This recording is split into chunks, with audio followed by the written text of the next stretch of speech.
வணக்கம்.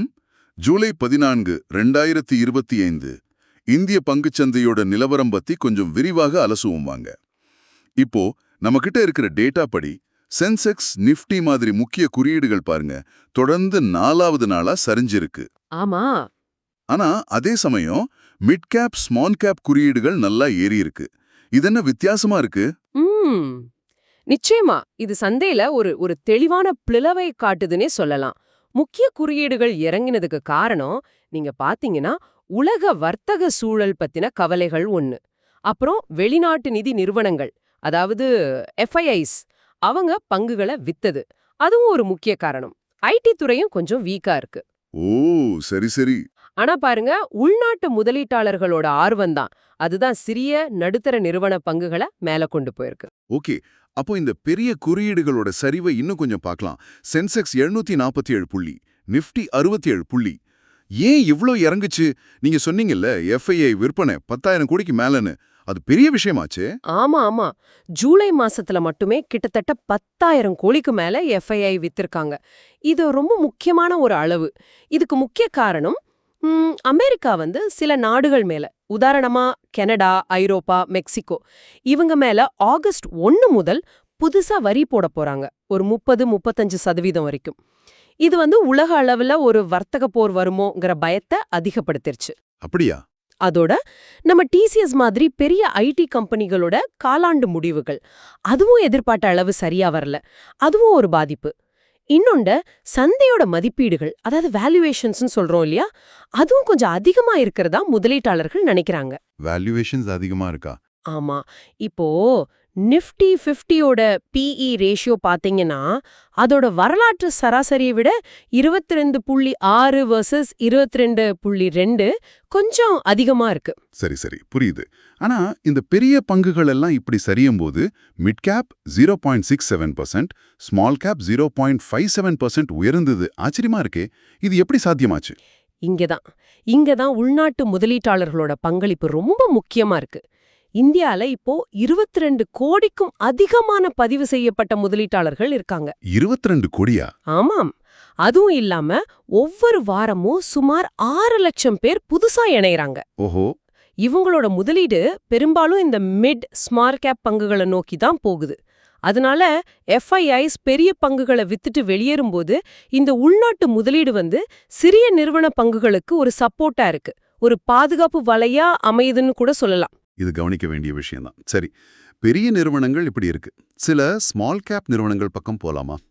உங்ககிட்ட organic recycling systems limited, அதாவது ORSL பத்தி என்ன தகவல் இருக்கு? ORSL அவங்களோட ஒரு துணை நிறுவனத்துக்கு இப்போ இந்தியன் ஆயில் கார்ப்பரேஷன் IOCL கிட்ட இருந்து ஒரு புது பயோ எனர்ஜி ப்ராஜெக்ட்டுக்கான ஆர்டர் கிடைச்சிருக்கு. இதுல அந்த பிளான்ட்டோட செயல்பாடு, பராமரிப்பு, பாதுகாப்புன்னு பல பொறுப்புகள் அவங்களுக்கு. ஓ, பயோ எனர்ஜியா? ஆமா. இந்த ஒப்பந்தம் ORSLோட டெக்னிக்கல் திறமைக்கு ஒரு அங்கீகாரம். அதே போல இந்த பசுமை ஆற்றல் துறையில அவங்க வளர்றதுக்கும் இது ஒரு பெரிய பூஸ்ட். நல்ல விஷயம். சரி, அடுத்ததா சிந்து ட்ரேட் லிங்க். மார்க்கெட் டல்லா இருந்தப்போ கூட இந்த பங்கு 5% மேல ஏறி இருக்கே. எப்படி இது? வெறும் டெக்னிக்கல் காரணங்கள் தானா? ஆமா, பெரும்பாலும் தொழில்நுட்ப காரணிகள் தான் இதுக்கு காரணம். சுருக்கமா சொல்லணும்னா, இந்த பங்கோட விலை சமீபத்திய சராசரி விலைகளை விட அதிகமா போயிருக்கு.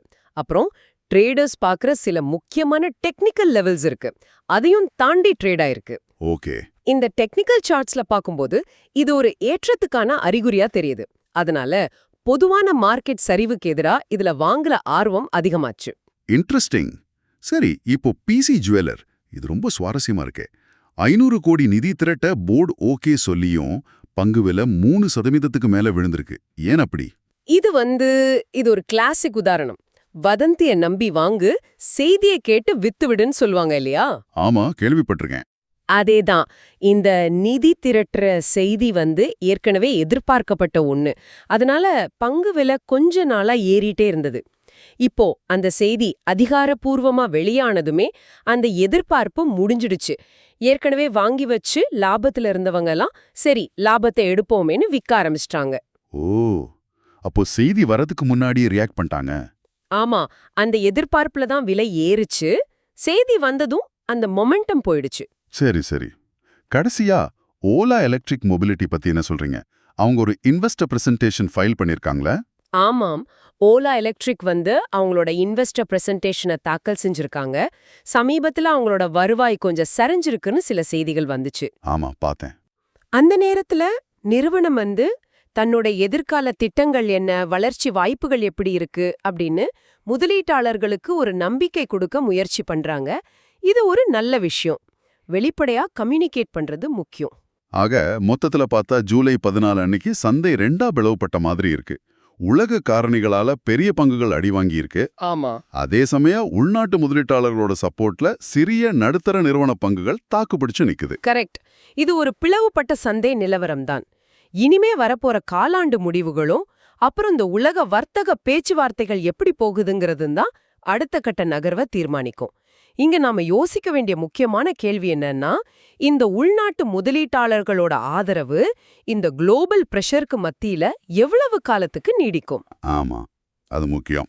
இந்த உள்நாட்டு பலம் குறிப்பிட்ட சில துறைகளுக்கு மட்டும் உதவுமா, இல்ல இது ஒரு தற்காலிகமான நிலைமைதானா அப்படிங்கறத நம்ம பார்க்கணும். நிச்சயமா. இந்திய பங்கு சந்தை அப்டேட்டுகளுக்காக சப்ஸ்கிரைப் பண்ணி பெல் ஐகானையும் கிளிக் பண்ணுங்க.